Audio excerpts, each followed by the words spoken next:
Good morning বন্ধুরা, আমার থাইল্যান্ডের ব্লগগুলো দেখতে থাকুন। মর্নিং ফ্রেন্ডস, আজকে আমরা এসেছি রায়া আইল্যান্ড এবং কোরাল আইল্যান্ড ঘুরতে। আপনারাও আসবেন তখন দেখবেন এরকম সব টুরিস্ট গাইড আছে যারা ঘুরিয়ে দেয় হোটেল থেকে উঠিয়ে খুব সুন্দরভাবে। এখানে ট্যুরিজমটা ভীষণই ডেভেলপ, সব কিছু খুব সুন্দরভাবে এরা অর্গানাইজ করে। আপনাদেরও ভালো লাগবে, চলুন ঘুরে আসি রায়া আইল্যান্ড এবং কোরাল আইল্যান্ড। থাইল্যান্ডের রায়া আইল্যান্ড, যা কো রায়া নামে পরিচিত। রায়া আইল্যান্ড থাইল্যান্ডের ফুকেট উপকূল থেকে 12 কিলোমিটার সাউথ আন্দামান সাগরে এটি অবস্থিত। আমরা দেখুন স্পিড বোটে উঠে গেছি।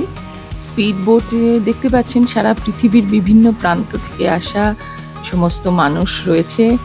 আর এখানে কোরাল আইল্যান্ড এবং রায়া আইল্যান্ড দুটোই একসঙ্গে আমরা ট্রিপটা করছি। রায়া আইল্যান্ড যেতে 30 থেকে 40 মিনিট মতন স্পিড বোটে সময় লাগবে। সবাই স্নরকেলিং করছে, ওরা হঠাৎ বোট থামিয়ে স্নরকেলিংয়ের জন্য নামিয়ে দিল। আর এই রায়া আইল্যান্ডটা স্নরকেলিং এবং ডাইভিংয়ের জন্য বিখ্যাত। ভীষণ সুন্দর লাগে, যারা করেছে তারাই বুঝবে যে এর মজাটা কি। যেই আপনি চোখটা মাথাটা নিচু করবেন, ঝাঁকে ঝাঁকে মাছ দেখতে পাবেন। এসে গেছি রাসা আইল্যান্ডে এবং এখানে খুব সুন্দর বিচ আপনারা দেখতে পাচ্ছেন। দেখুন, রায়া আইল্যান্ডের স্যান্ডের কালার কিন্তু হোয়াইট দেখতে পাচ্ছেন। আর এই দ্বীপটা কিন্তু ইকো ট্যুরিজমের জন্য খুব জনপ্রিয় হয়েছে। আর এখানে কিছু রিসর্ট আছে এবং ডাইভিং সেন্টারও গড়ে উঠেছে। ফুকেট থেকে রায়া আইল্যান্ড আসতে স্পিড বোটে 30 থেকে 40 মিনিট মতন সময় লাগে। আর ওয়ান ডে প্রোগ্রামে এই স্পিড বোটের ভাড়া পার হেড 2000 থাই বাট। সবাই একটু এখন বসছে, খাচ্ছে, খেয়ে একটু জিরিয়ে নিচ্ছে। এসে গেছি কোরাল বিচে। কোরাল বিচটা কি ভীষণ সুন্দর দেখতে পাচ্ছেন চারিদিকটা। থাইল্যান্ডের কোরাল আইল্যান্ড, যার স্থানীয় নাম কোহোলার্ন, পাটায়া বিচ থেকে প্রায় 11 কিলোমিটার দূরে অবস্থিত। শতাব্দীর পর শতাব্দী ধরে এটি মূলত জেলেদের একটি শান্ত দ্বীপ ছিল। গত কয়েক দশকে এর স্ফটিক জল, স্বচ্ছ জল এবং প্রবাল প্রাচীরের জন্য এটি থাইল্যান্ডের অন্যতম পর্যটন কেন্দ্র হিসেবে গড়ে উঠেছে। এই কোরাল আইল্যান্ড স্নরকেলিং এবং ওয়াটার স্পোর্টসের জন্য বিশ্বব্যাপী পরিচিত। এখানে কিন্তু প্রচুর ওয়াটার স্পোর্টস আছে এবং জলের রং কি অসম্ভব সুন্দর, নীল, ঘন নীল, সবুজ। আর বালির রং দেখতেই পাচ্ছেন সাদা, ভীষণই সুন্দর।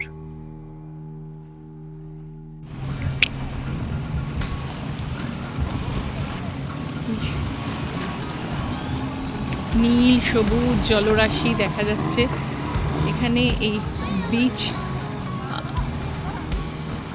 ট্যুরগুলো ভীষণ সুন্দর। মোটামুটি এই ট্রিপে কোরাল এবং রায়া বিচ আইল্যান্ড মিলিয়ে সারা দিনের হোল ডে প্রোগ্রাম। তাতে আপনার পার পারসন 2000 ভাট লাগবে।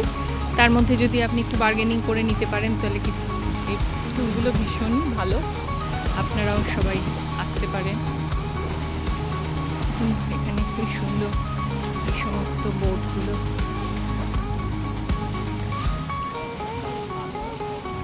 আর এখানকার স্পেশাল যে লং কোরাল আইল্যান্ডের ওয়াটার স্পোর্টস বিশ্বব্যাপী পরিচিত।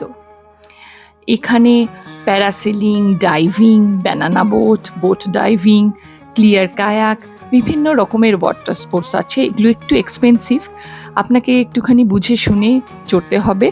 আর রুপিজেও কনভার্ট করলে 100 ভাট ইকুয়াল টু 300 রুপিস, মানে 100 ভাট ইকুয়াল টু 2.89 রুপিস দিয়ে সবসময় ইন্টু করে নিতে হবে। কোরাল বিচে এখন আমরা লাঞ্চের জন্য থেমেছি। এখানে হোল ডে প্রোগ্রাম, এখানে সব কিছু খুব সুন্দরভাবে অর্গানাইজ করা। ট্যুরিজম এখানে ভীষণ ডেভেলপড, সেই জন্য ঘুরে আনন্দ পাওয়া যায়। এখানে সারা পৃথিবী থেকে প্রচুর দেশের মানুষ আসে। আমার থাইল্যান্ডের ব্লগগুলো দেখতে থাকুন, বন্ধু বান্ধব মহলে শেয়ার করে দেবেন। আজকের মতন এইটুকুনি, ভালো থাকবেন সবাই, টেক কেয়ার।